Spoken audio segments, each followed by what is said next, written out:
CCM jana wamezindua ilani yao ya uchaguzi kwamba wanataka kuendelea na uchaguzi kwa mazingira haya hovyo.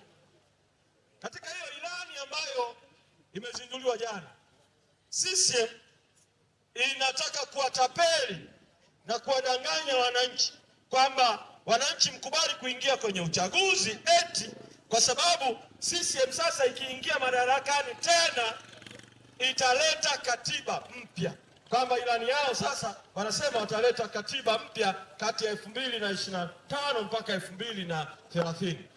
Nataka niwakumbushe Watanzania ili msikubali utapeli huu wa CCM. Sio mara ya kwanza kwa CCM kuweka kwenye ilani kuwa watauisha na kukamilisha mchakato wa katiba mpya. Mchakato ulikwama mwaka 2014. Mchakato ulipokwama tukaingia kwenye uchaguzi wa mwaka 2015. Ilani ya uchaguzi ya CCM ya mwaka 2015 mpaka 2020 ilisema wangeendeleza na kukamilisha mchakato wa katiba mpya, lakini hawakufanya chochote. Hawakufanya chochote kati ya 2016 mpaka mwaka 2020.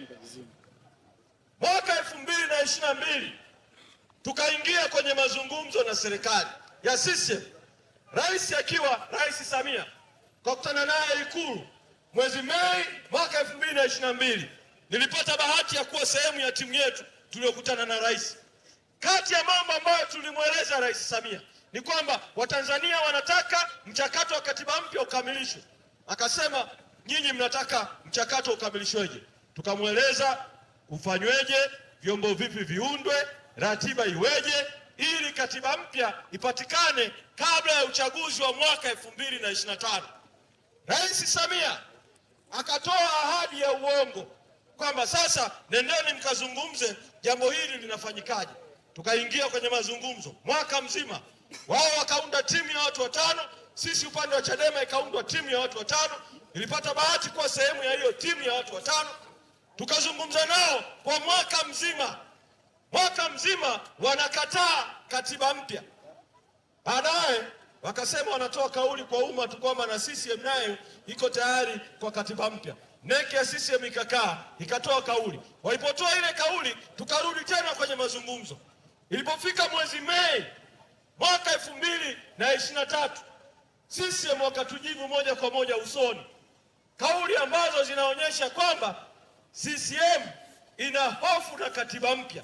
Inajua katiba mpya itasababisha CCM iondolewe madarakani. Kwa hicho walichokiweka kwenye ilani ni uongo tu wa kuwadanganya wananchi, lakini CCM haiko tayari kwa katiba mpya. Ndio maana tuendelee kudai mabadiliko kwa nguvu. Tukishayapata mabadiliko, tuiondoe CCM madarakani ili chama kipya, chama cha Chadema ambacho hakikushiriki kuiandika katiba ya zamani, ndicho kiwaletee Watanzania katiba mpya. Kwa hiyo niwaombe Watanzania, sikubaliani na utapeli huo wa CCM kwamba CCM italeta katiba mpya, kwamba ilani ya CCM italeta katiba mpya. Wangapi hamko tayari kwa huo utapeli wa CCM? Vidole vili juu. Vidole vili juu. Peoples! Sasa pamoja na kuwa wanaona vidole, tuwaambie kabisa na kauli ili wasikie sauti ya watu, kwa sababu sauti ya watu ni sauti ya Mungu, si ndio? Tuseme kabisa hatuko tayari kutapeliwa na CCM, si ndio? Hatuko tayari kutapeliwa na CCM, si ndio? Vidole vili juu. Hatuko tayari kutapeliwa na CCM. Hatuko tayari kutapeliwa na CCM. Hatuko tayari kutapeliwa na CCM. Asanteni sana Bashnet. Naomba mturuhusu tuelekee Dareda. Mungu awabariki sana. Asante sana.